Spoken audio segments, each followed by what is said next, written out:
So what I have you guys here for is a four-step process for getting in touch with your emotions, your spirituality, and maybe more importantly, removing some of the obstacles and the roadblocks that we face. Okay, so I can honestly say that this, in my experience, I didn't develop this technique. I learned this technique, I was taught this process, and it's, in my experience, one of the most powerful techniques that I've seen or worked with for really doing some really powerful self-exploration. I mean, honestly, it's modeled after the concept of enlightenment, spiritual enlightenment, that has kind of baffled a lot of people. And there's a lot of spiritual teachers out there that attempt to teach or attempt to guide us or mentor us on the road and the path to spiritual enlightenment and oneness and wholeness. And a lot of times it's something that's really difficult for people to grasp because there really doesn't seem to be a process. It's the experience. Just open up and experience everything. And that's, while it might work for some, and obviously it has worked for some, for other people, that's difficult. It's difficult to just allow this thing to happen without any idea what you're doing, where you're going, how you're doing it. And this process has really taken this concept and modeled it in a way that's, we can break it down into basically four simple steps. And in the end, it does take us closer to this experience of opening up and experiencing, even if for just a moment or two or longer, this idea of spiritual enlightenment.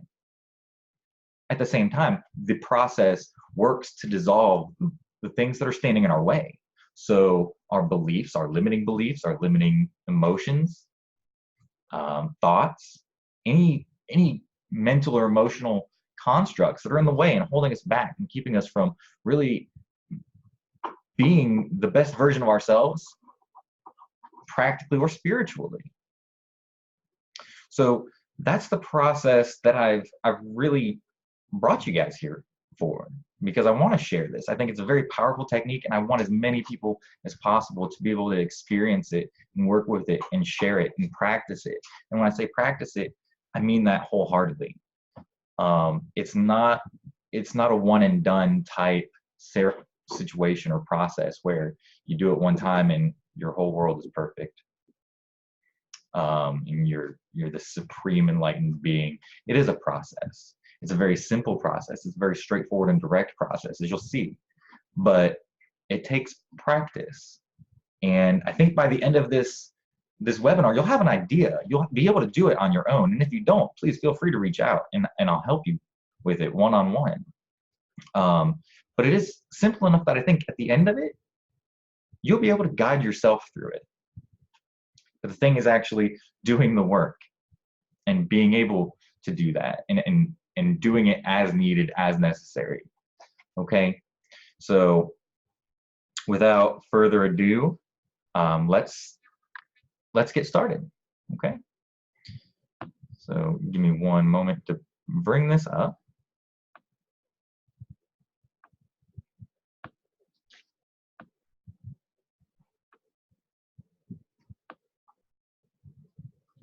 Okay, so here we are, the 4 steps to spiritual and emotional well-being.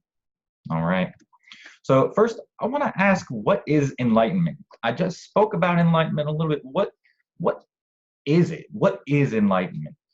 So some of the common answers that we see a lot of times, it's the dissolution of the ego. What does that mean, though? Dissolving the ego. What is the ego? That's an important thing to identify and define, isn't it? before we go start dissolving everything? And what if it doesn't need to be dissolved? What if it's working for us? It's also a very important thing to consider. So the dissolution of the ego is one way of saying, defining or describing enlightenment. Another really common one is the transcendence of the I. So the dissolution of the ego, the transcendence of the I, we're really just describing the same concept, aren't we? That's good, because the most common answers do tend to have this sense of commonality, which means that we're on the right path. So the transcendence of the I is really just saying, well, we're stepping above it. We're moving beyond it. We're not dissolving it necessarily, but we're going beyond what the I is. And the I really is just another way of saying the ego, isn't it? And just to be clear, as we go further into this and we start demonstrating the process, I am going to use the term I versus the ego. Okay? So when I talk about the ego, the self, the I, as we actually do the process, the terms are relatively interchangeable, but I'm going to use the term I. Another definition, another way of describing enlightenment is from Dogen, where he says, enlightenment is intimacy with all things. Now, doesn't that sound a lot like mindfulness and mindfulness practices, where we connect with all things, with everything, and we're aware of everything around us? I think it does. I think it does sound like that a lot. And I really like that definition because of that. And because that is actually an integral process, or an integral part of the process that we're going to get to, is the idea of mindfulness, but more specifically and focused, awareness. Okay? So let's see. Enlightenment then is dissolving the ego, transcending the I, in order to become intimate and familiar and aware of everything around us. Would that be a good way to sum it up, maybe? To bring those together? I do think so. That's my opinion. So the next question then is, what is the ego? If we're going to work on dissolving the ego or transcending the ego, it's important to know what the ego is. So is the ego our identity? That's a very popular and common way of saying, yes, the ego is our identity. It's our sense of self. It's how we identify ourselves. Yes. Let me ask you this, though. How many selves or how many egos do we have?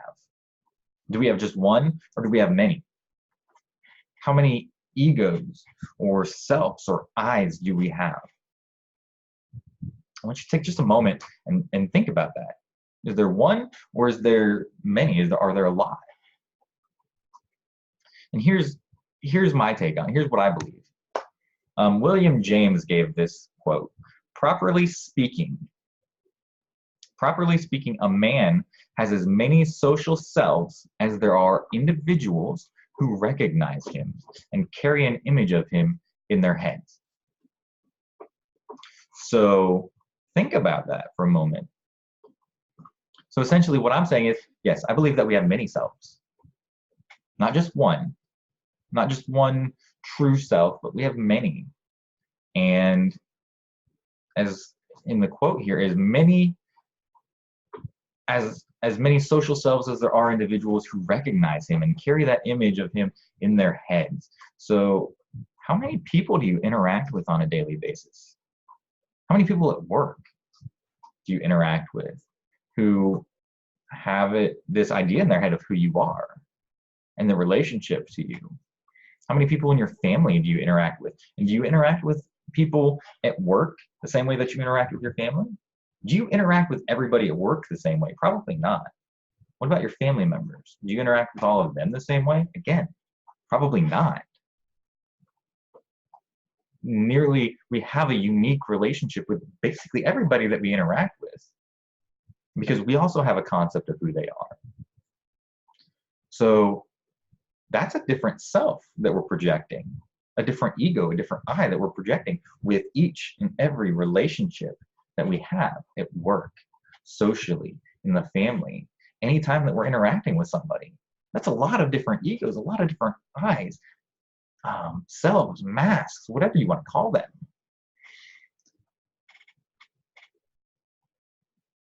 Let that sink in for a minute. That's a lot. Isn't it? Does that make maybe shed a little bit of light on why things can be so confusing and why we can have so many problems, especially when it comes to knowing who we are? Because we're a lot of different things to a lot of different people.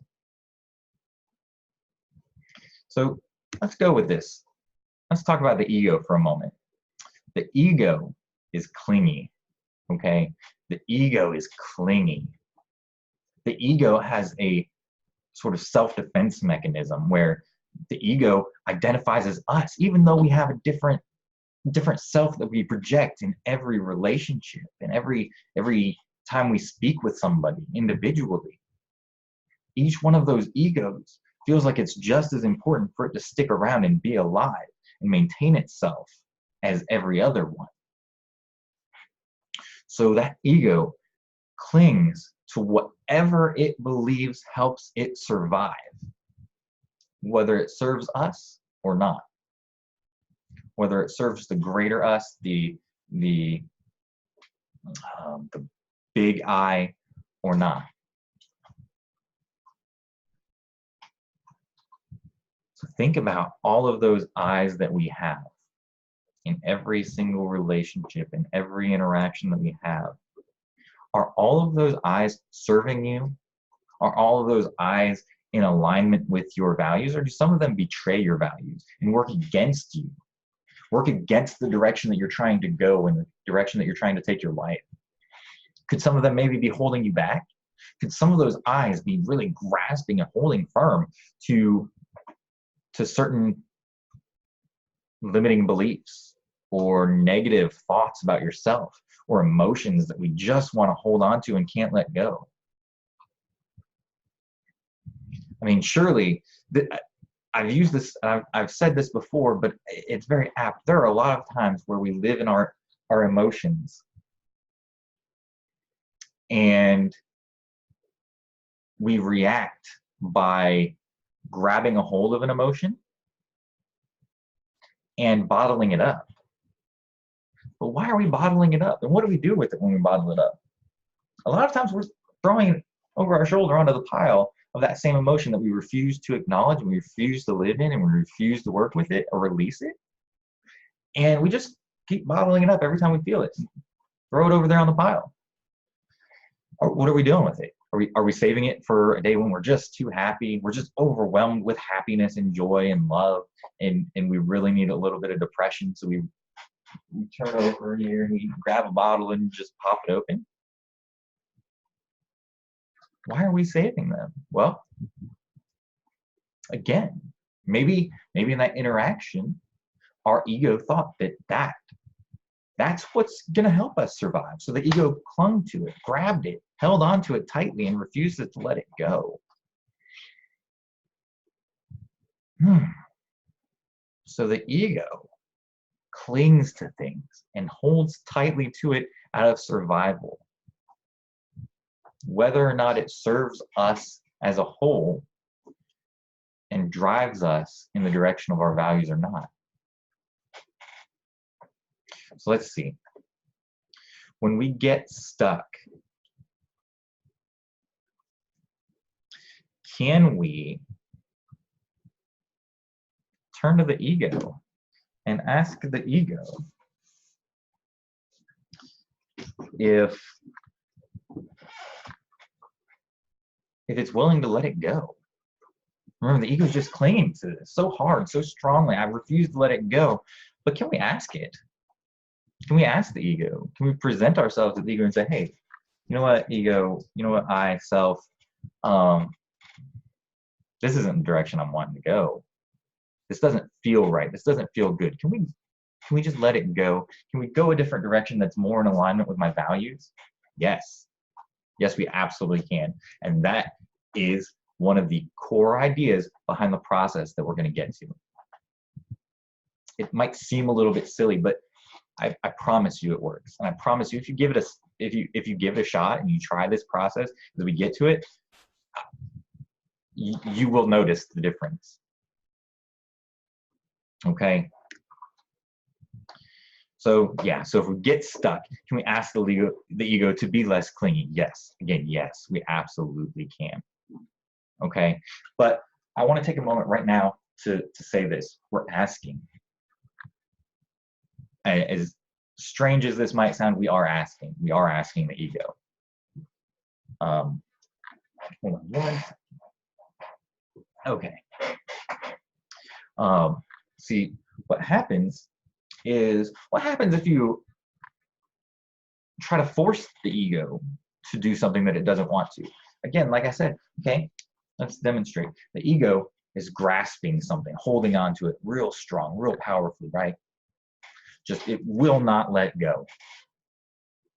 And so often, in a lot of different techniques and methods that people use, or when they try things and maybe they're just winging it and they're not really sure what they're doing, but they're going to try anyway because they know that something needs to be done. So they've got this ego that's just clenched tight, locked down tight, and they try to force it open. Really try to get that ego open, right? We're gonna get rid of this problem. And as hard as they try, it stays clenched tight. But what's happening here? More constriction, more tightness, more clinging. We're making it more difficult. We're causing more problems, creating more problems by creating more constriction and tightness around the same issue, or maybe a layer over it, because now our issue is that we have an issue with the issue that we have and how we're handling that. Does that make sense? So we already have an issue here that isn't serving us. And now when we introduce this and try to force it, we're saying, I have a problem with the way that I'm handling that, so I'm gonna make this happen. But you can't. You're trying too hard. You're trying to do it by force, and it's not gonna work. You're creating more tension and another layer to the problem. So if we get stuck, if we face a roadblock that's not in alignment with our values, what I'm gonna ask you to do is follow along in a process that does ask the ego essentially to be less clingy, to open up and see if we can let it go. Inviting the ego, not forcing it. You want to be gentle. If you force it, you're doing something else. You may or may not be causing other problems. But what I want you to do is just be fair. Ask. Be gentle with it, okay?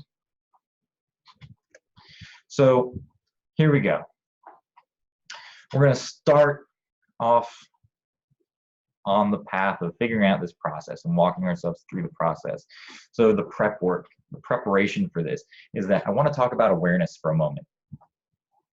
Okay, remember way back when we were talking about enlightenment, we came up with the idea, or we integrated the idea of mindfulness and awareness.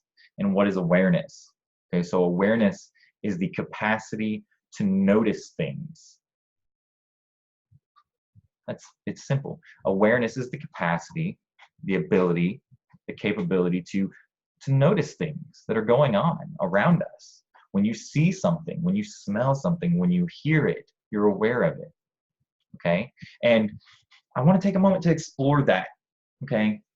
Think about this. If you're aware of something, is your awareness limited or is it unlimited?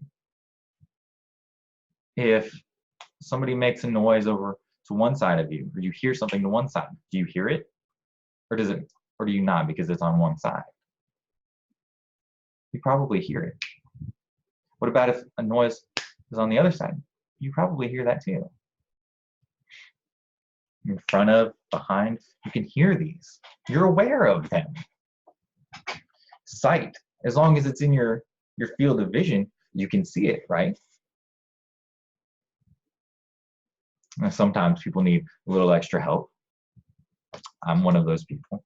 But as long as I've got that help, I can see it just fine. Oh.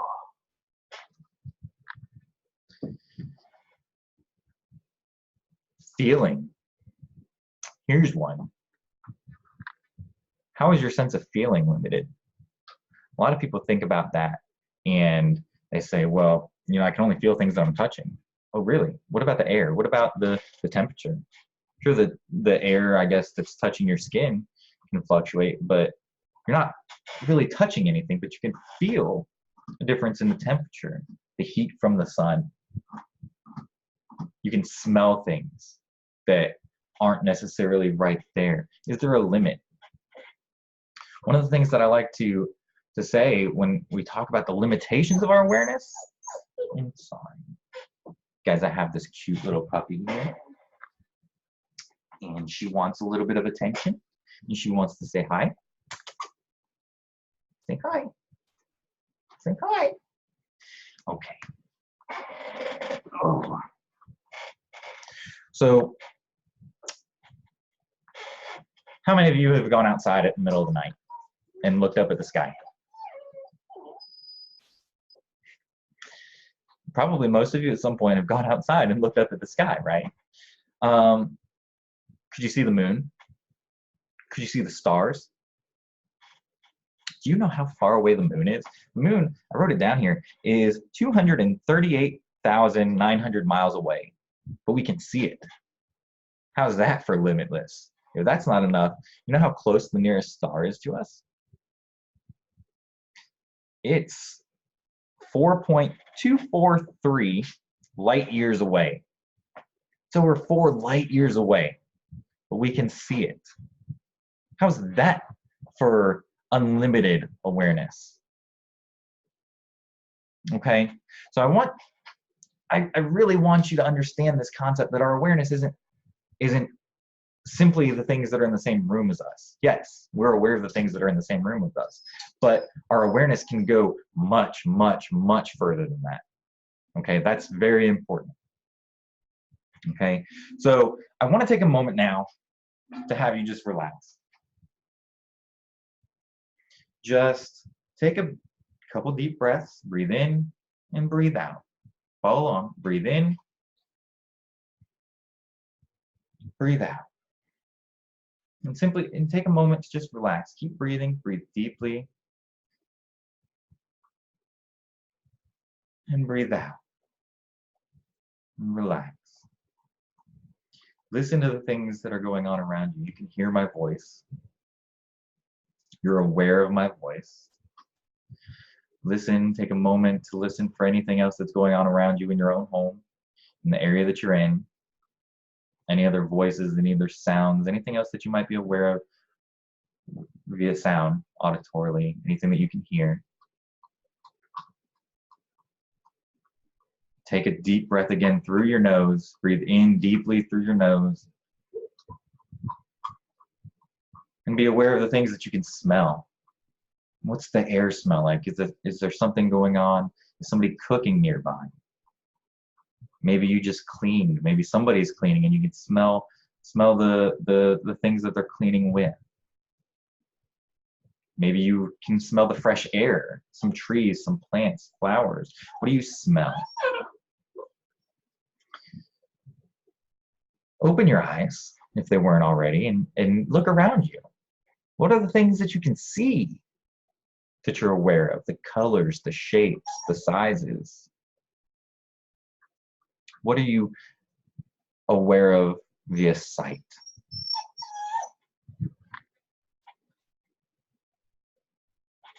Take a moment to feel. Feel the clothes against your skin. Feel the air if you're outside or if you have a fan on. Feel the air moving. Feel the temperature. Is it hot? Is it cold? Is it stuffy? How does the air feel? How does the chair that you're sitting in, or the couch, or the cushions, or the floor if you're sitting on the floor, how does it feel? Open up and experience this awareness. And take a moment to really experience it for a moment. Before we move to the next step, it's really important. Okay?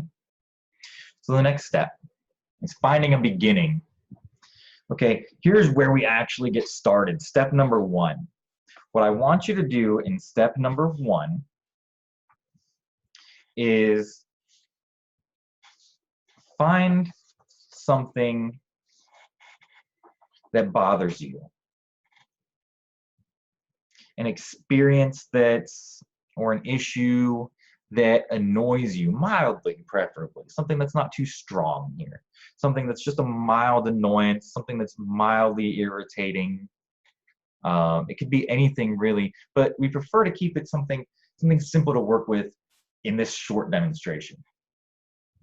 Okay, so take a moment to think of something that just annoys you and bothers you, and imagine yourself in that situation where that irritation, that issue arises. Imagine yourself in the situation as it is happening right now, as if it's happening right now. I'll give you a moment to imagine that, to find that feeling, and then imagine yourself in that situation as if it's happening right now.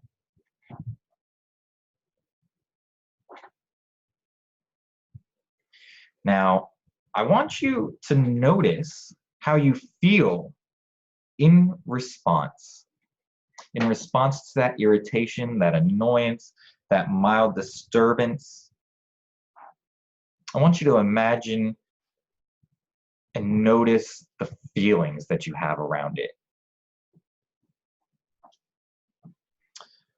And try to summarize it to yourself very briefly. How do you feel? I feel upset about such and such, right? Actually, just leave the content out of it. Okay, just imagine the feeling itself. I feel upset. I feel mad. I feel hurt. I feel betrayed. We don't need to focus on the content. We don't need to bring the content into it at all right now. The things around it, other than putting yourself in that situation, feeling the feelings that it brings, and focus on the feeling sensation. How do you feel?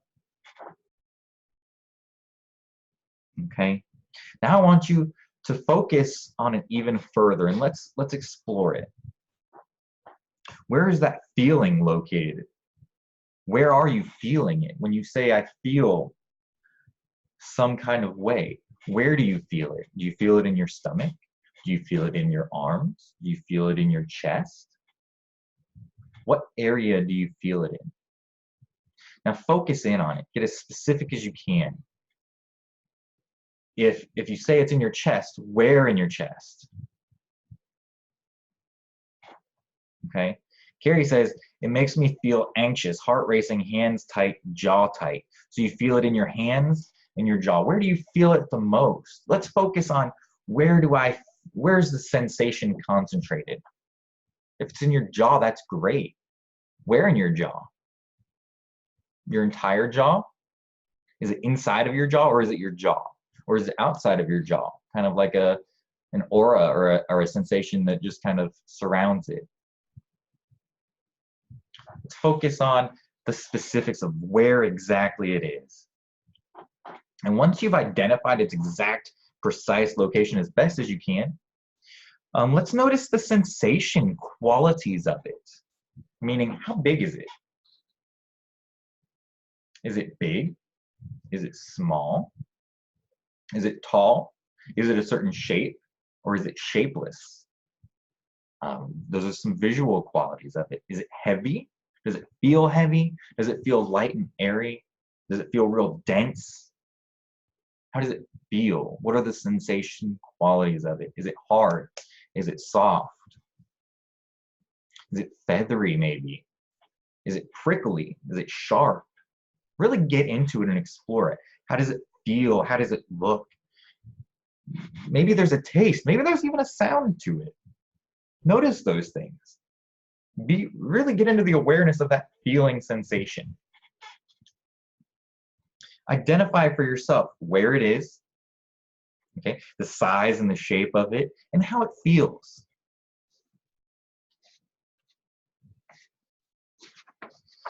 The next step, after we've found that, after we've identified that, we found that beginning,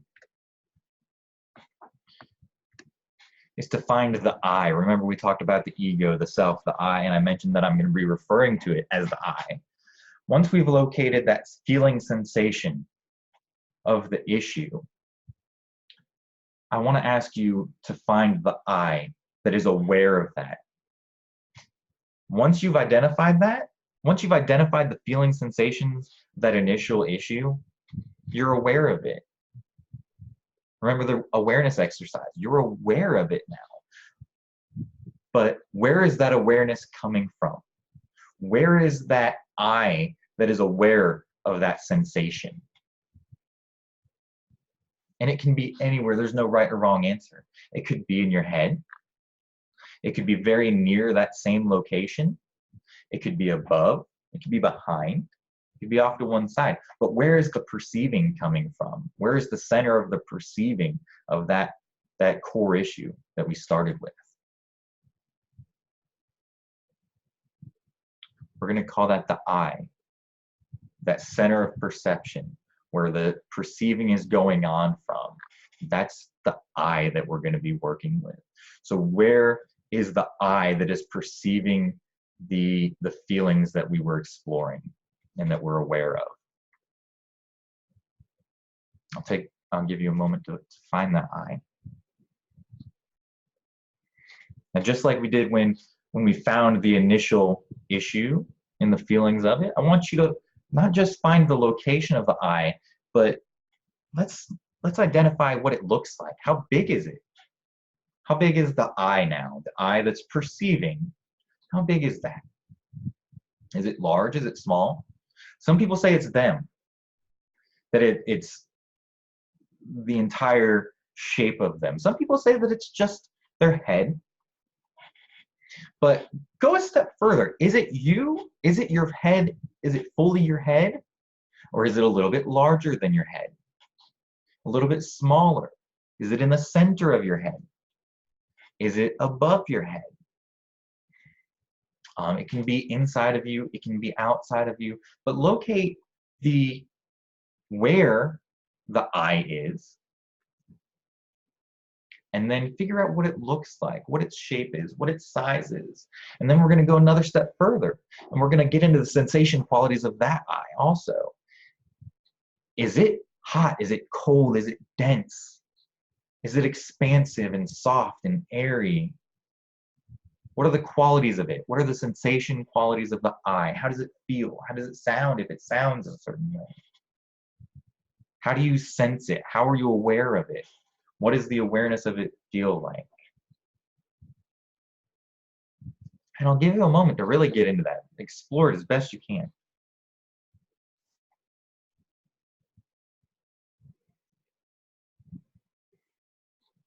Now,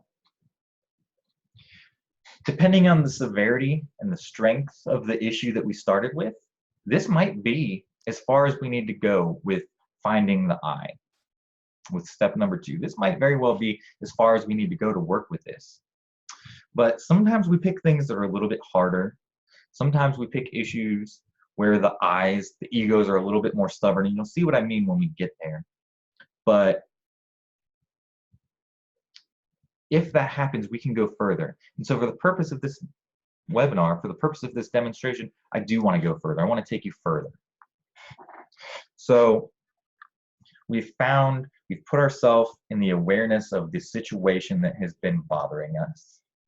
We've located and we've become aware of the feelings that we get with it. We've located the center of that feeling, defined where it's located, what the size and shape of it are, the sensation qualities of it. And now we've identified where the I is that is aware of that. We're going to call this I1, I number 1. We've identified I number 1. We've located where I number 1 is. For me, my I number 1 might be here because this is where I keep pulling to. We've identified the size and the shape of it, right? And the sensation qualities of it. What I want you to do now is locate I number 2. Where is the I that is aware of this? Where is the I that is perceiving this I? Does that make sense? I hope that makes sense now. So we're looking for another eye, another center of awareness that's not located or not aware of necessarily that initial sensation, but that's aware of this first eye. Okay, so for me, my second eye might be over here.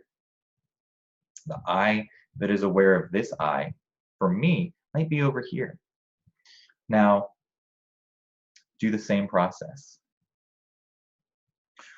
Where is it located?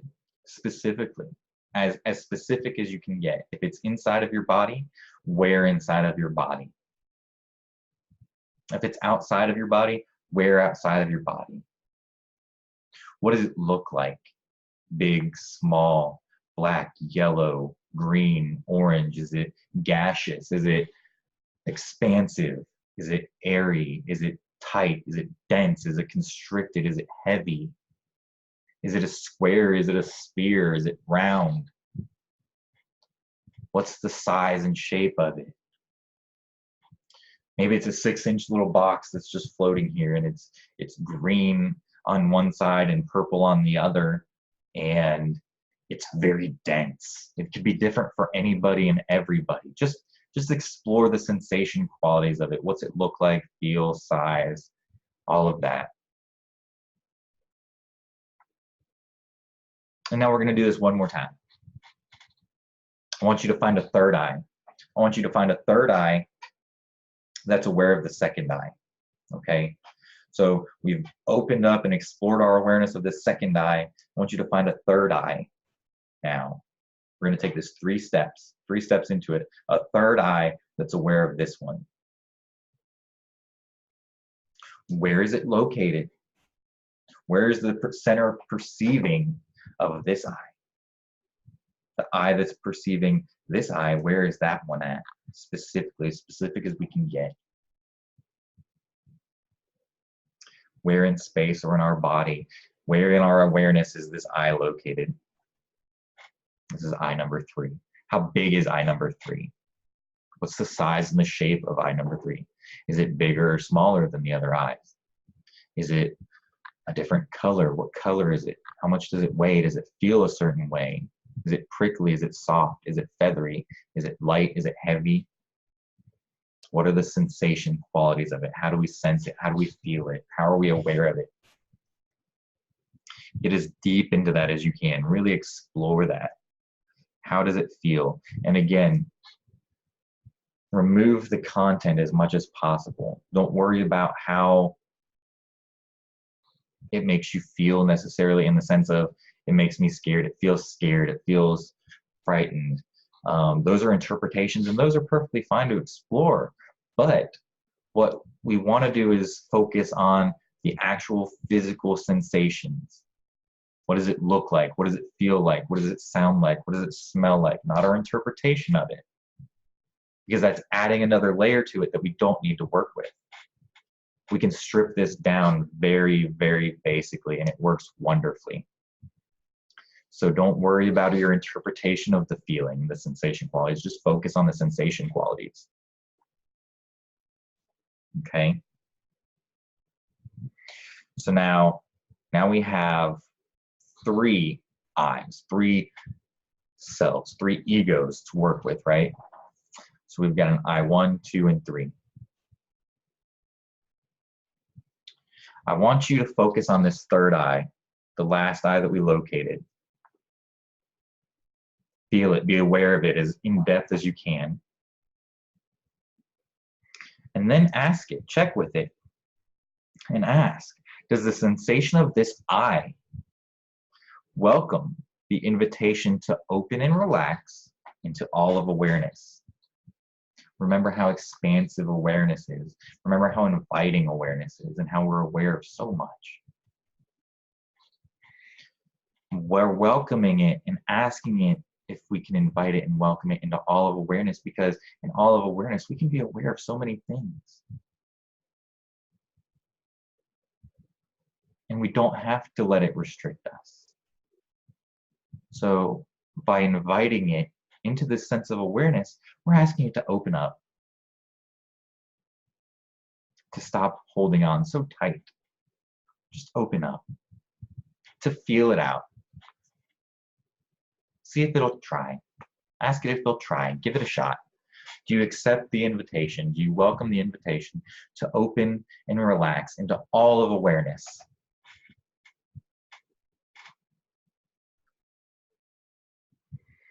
And somewhere you might get a response. And yes, we are looking for a response from it. It can be auditory.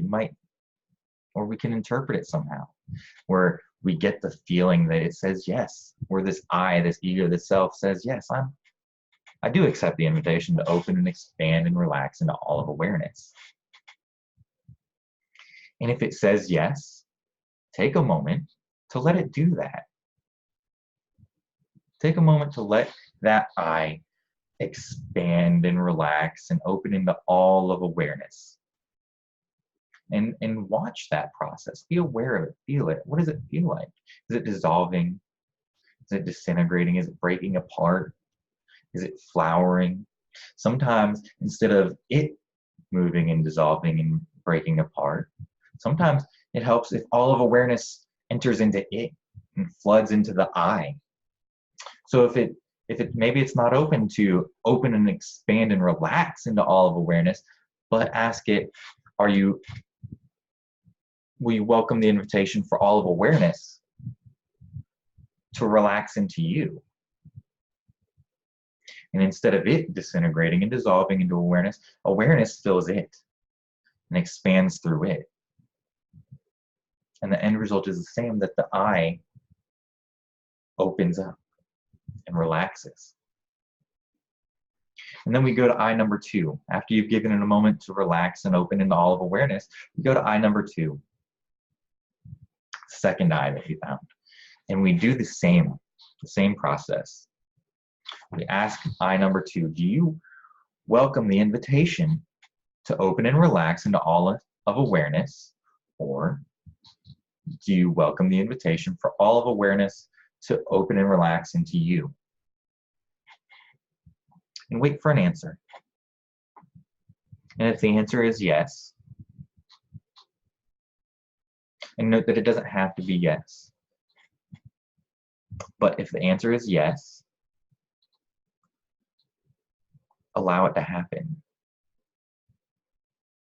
Allow the I to open and relax into all of awareness, or allow all of awareness to open and relax into the I. Let that happen for a moment.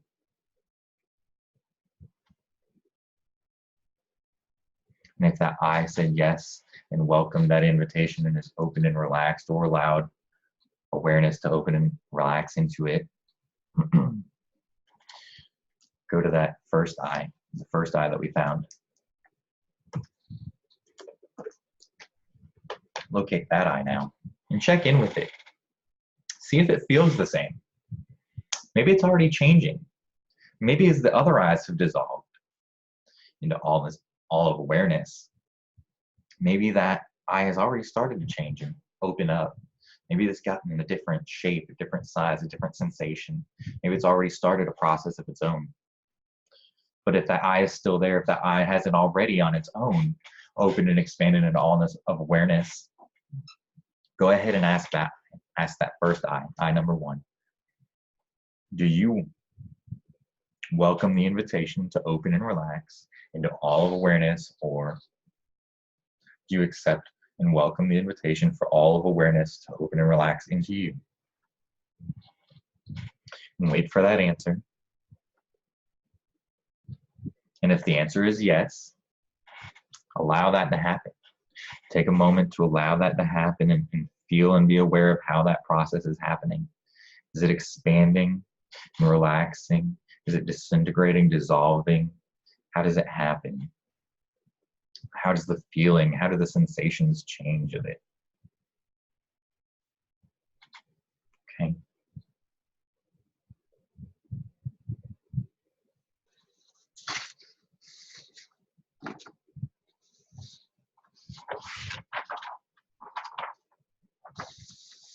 Take a moment to really allow that to happen, and then go back to that initial sensation that we started with, that beginning sensation. And check with it. Has it changed? Has that beginning sensation changed? Does it feel a different way now that we've dissolved the eyes that were clinging, or that all the eyes that were watching it and aware of each other? And finally, the eye that was aware and clinging to this sensation, now that we've worked with them and dissolved them, has the initial sensation, that beginning sensation, has it started to change? Does it feel a different way? Does it look a different way? Take a moment to be aware of that, and then ask it the same question. Does this sensation welcome the invitation to open and relax into all of awareness?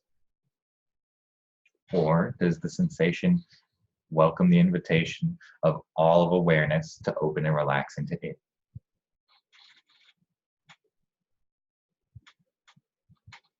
And if the answer is yes, take a moment to allow that to happen and be aware of it, sense it. How is it happening? How does it happen? What happens as it's happening? Do you feel a different way? Do you feel lighter, maybe? Happier, like a weight has been lifted? How does it feel as that sensation dissolves or melts away? Take a moment to feel that, okay? I actually missed a few of the steps on the slide. We just dove right into it. So we invited the eyes to relax. We invited the eyes to relax and open into all of awareness. We invited the sensation itself, that initial beginning sensation, to open and relax into all of awareness, all of consciousness, the universe. And now step 4 is to double check. Once you feel comfortable that the eyes and that beginning sensation have opened and relaxed fully into all of awareness and there's nothing left, take a moment and go back and revisit that situation that you were imagining yourself in. Imagine yourself in it again and see how you feel now. Now that we've dissolved the eyes that were related to it, now that we've dissolved that reactionary sensation that we were clinging to and that we experienced, how does it feel now in that situation? Does it feel different? Do you feel better? Do you feel more in control, more in the moment? Less heavier reactionary? How do you feel?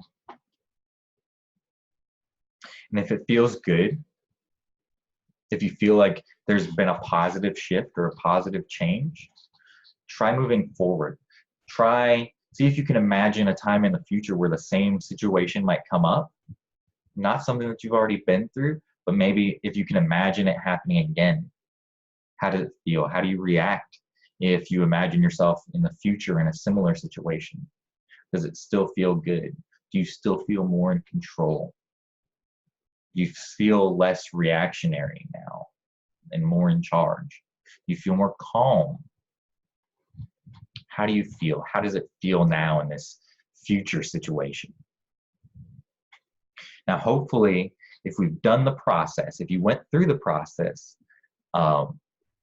as we've worked through it, as you felt the initial sensation, and then you located the eye that was aware of that, and then again the eye that was aware of that eye, and the eye that was aware of that second eye, and then you dissolved them and asked them if they welcome the invitation to dissolve, to relax and expand into all of awareness. Hopefully, as we moved backwards through that chain and we worked with each eye individually, it became less and less difficult, and there was less and less resistance, and each eye subsequently accepted and welcomed the invitation to open up and relax into all of awareness, into all of consciousness, or all of the universe. And then when you got back to that initial sensation, hopefully that sensation accepted the invitation to open and relax into all of awareness. and you felt that shift, that change, that positivity that comes when we let go. And then as you put yourself in that situation again, hopefully you found that it was easier to deal with. It was easier to handle, that it wasn't quite as difficult or painful anymore, that you had more control over it, and you reacted less, and you can choose what you want to do and how you want to react. And hopefully as you projected yourself into the future, you felt the same thing. You didn't feel anxiety, you didn't feel depression or anger. You felt the ability to be calm and be present and be aware of what's going on so that you could choose how you wanted to react.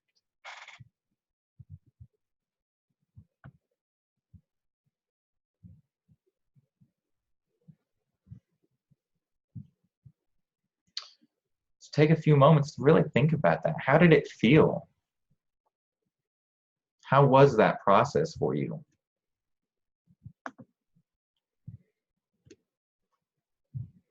Now, here's the chance to discuss it.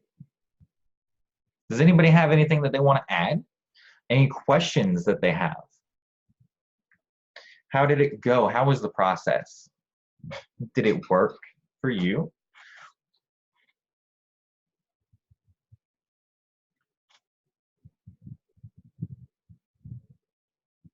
Hmm?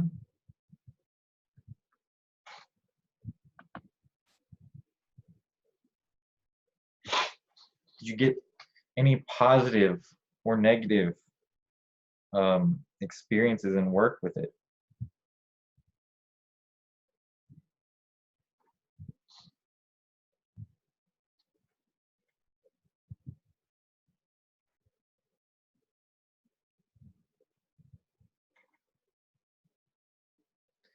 Let's see.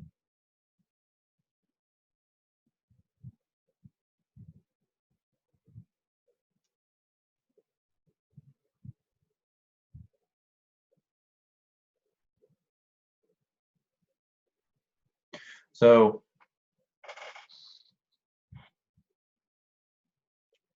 sometimes, let me say this. So in the beginning, when we started locating the eyes, we found that first eye, and I told you that sometimes that's perfect. Sometimes that's as far as we need to go. And sometimes that's true. When we deal with the smaller issues, the more minor things, the things that don't bother us quite so much, sometimes that's perfectly adequate. Sometimes all we need to find is that first eye that's aware of that initial sensation and ask that eye, do you accept the invitation to open and relax into all of awareness? And a lot of times that really is it. And the more work that we do with this, and the more that we actually practice it, the easier it becomes for the eyes, for the egos to open and relax. But sometimes we do need to go further. Sometimes that eye says no. Sometimes that one just isn't ready to relax. And that's why we go a step further. And that's why we find that second eye. And sometimes that's as far as we need to go. Sometimes it's not. And so that's why we find that third eye. And we can keep going until we find the one that's ready and prepared to open and relax. And I would say that it's probably pretty rare to have to go further than three eyes. And that's exactly why in the guided experience, I wanted to do that, because I know that even though I say, pick something that's minor, something that's just irritating, something that's not too big of a deal or too difficult to work with, sometimes people say, well, that's not why I'm here. I want to solve this problem. So we pick something bigger. And sometimes we have to go a little bit further. And that's why I went 3 deep. That's not to say you have to do that. Okay. Once you locate that beginning sensation, you can locate that first eye that's aware of that sensation. And immediately, as soon as you've felt into it and you've located it and defined it, how big is it, how small is it, what's it feel like, you can ask that eye, do you accept the invitation to open and relax into all of awareness? And a lot of times the eye will say, yes, I do. And it'll expand right then and there. And then you go back to that initial sensation. Do you welcome the invitation to open and relax in all of awareness? And that sensation says, yes, I do.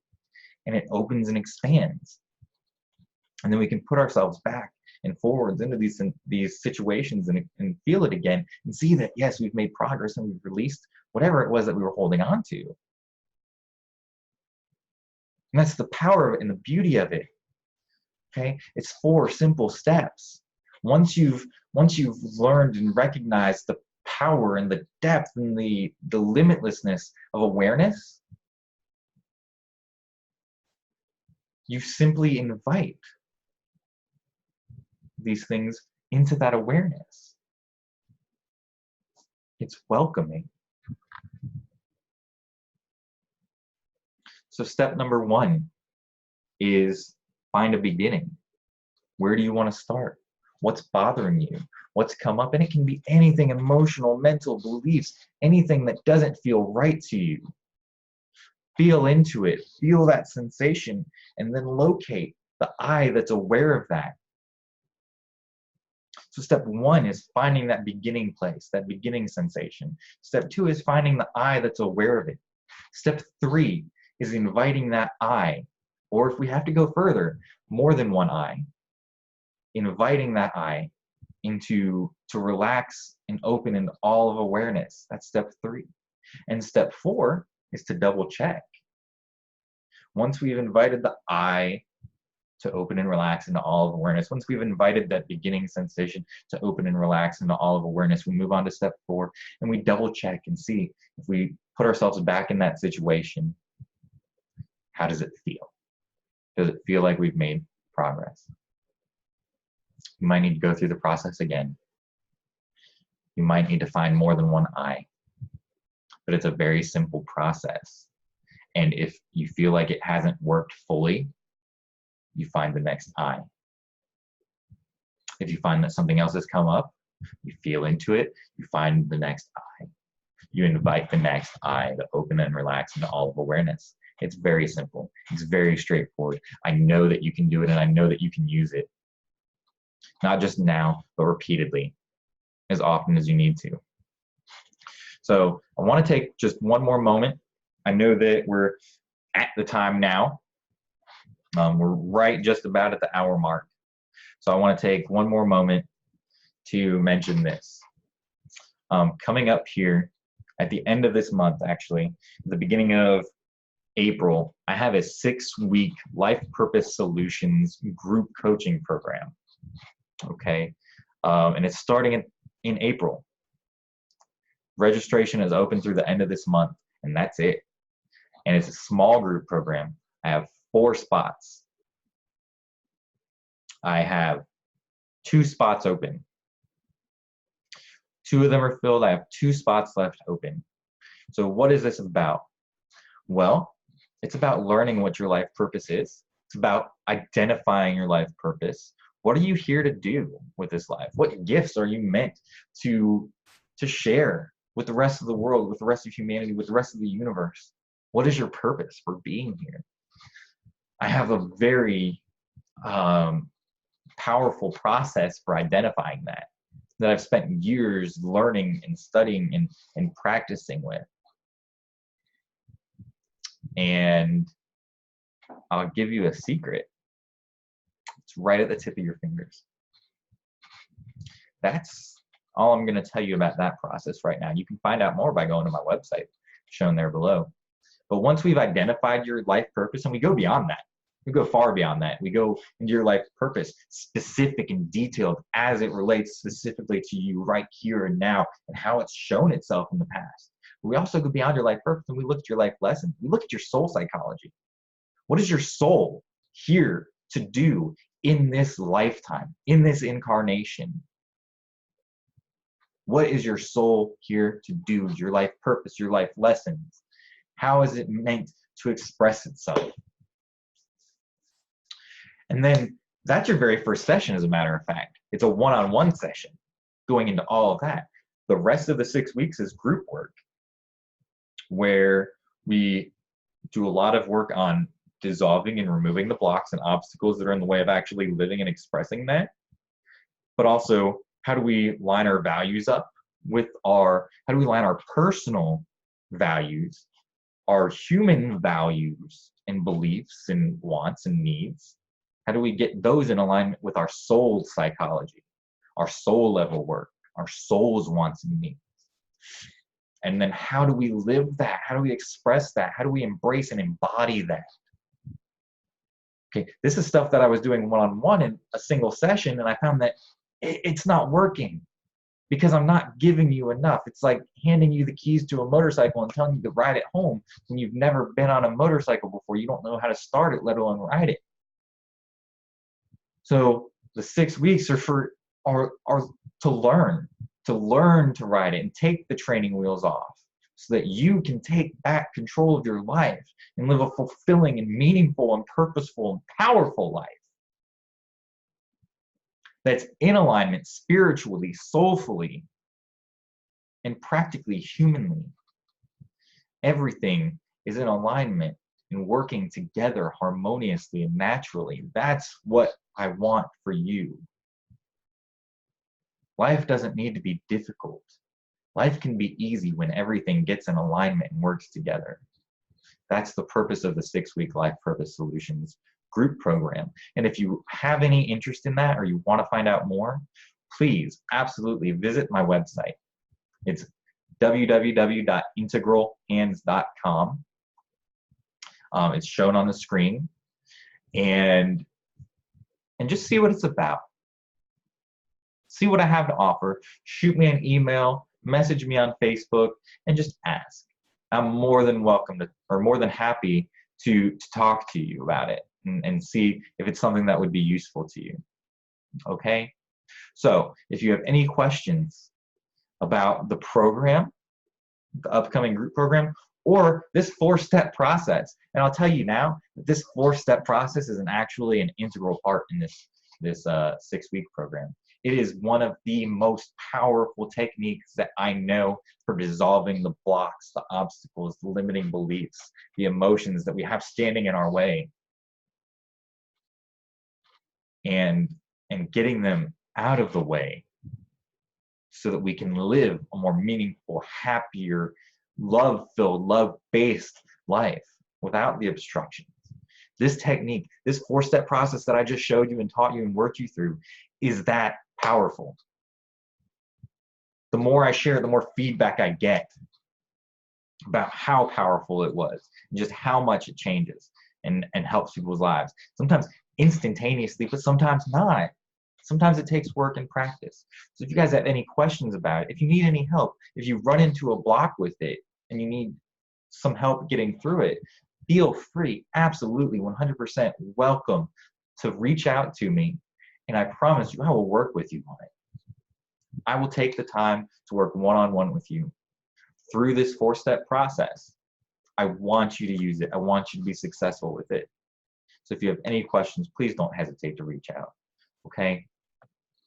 I appreciate you taking the time to watch and share and speak with me and listen. If you have any questions, please reach out. And I'll talk to you guys soon. Okay? Have a good day.